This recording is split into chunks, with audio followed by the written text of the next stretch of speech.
One of my favorite childhood memories is going to Grandma's house to stay for the weekend.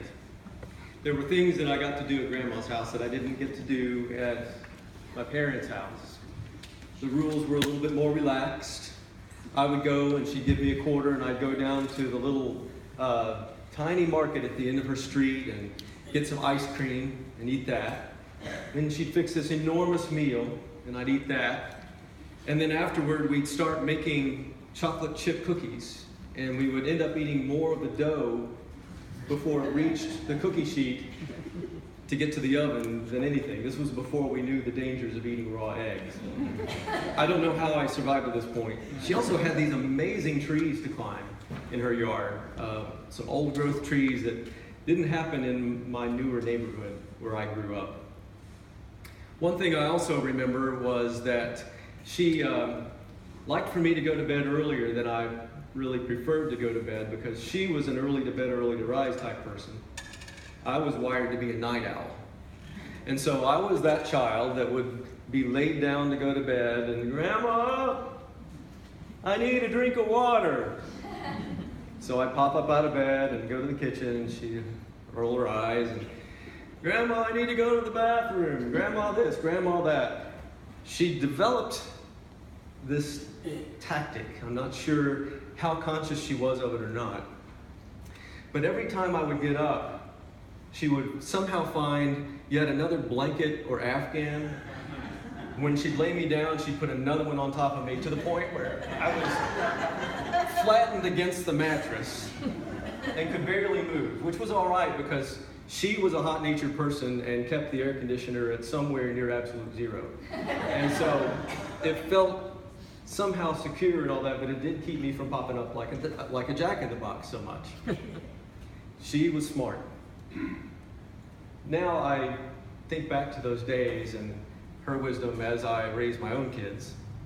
My daughter and my son both are the type, "Dad, Mom, I need a drink of water." They're both wired to be night owls. I have flip-flopped. I've become my grandmother. And now I'm early to bed and early to rise. So I get up early in the mornings now, and I like to go to the gym and try to get out my stress before the day starts.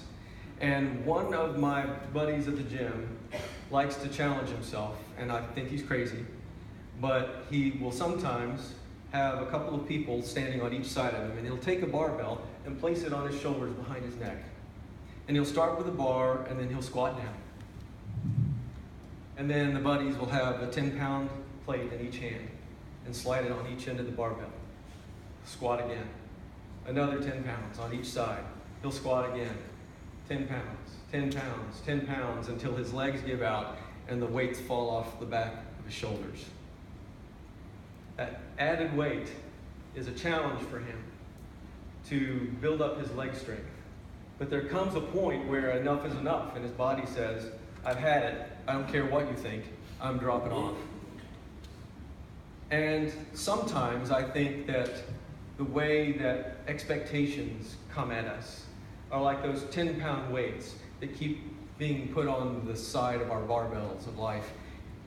A little bit more, a little bit more. Someone says something that you should be this, you should do that. It adds up to the point where we finally reach that breaking point and our bodies, our minds, our spirits say, "Enough, I've had it." Jesus was talking about this in the gospel lesson. He had heard people complaining, not only about him, but also about John the Baptist. They said that John the Baptist had a demon because he was using his prophetic voice and was speaking truth to power and calling people to turn back toward God and to remember their call, to be God's people, to be back in covenant. But then they also complained about Jesus because he would have dinner and drink with tax collectors and people who were sinners. And so they called Jesus a drunk. So it didn't matter what the approach was to living out God's call in that person's life. For John the Baptist, he was reviled as someone demon-possessed. For Jesus, he was reviled as someone who was a lush. And Jesus said, What can I say about the people these days? They're like children calling out in the marketplace. You know, we play the pipe and we want you to dance and be happy with us. But we also want you to all of a sudden become very dour and mournful with us. And you're not doing what we want, even though, you know, we're writing the rules to the game as we go along. We're changing them whenever you follow along.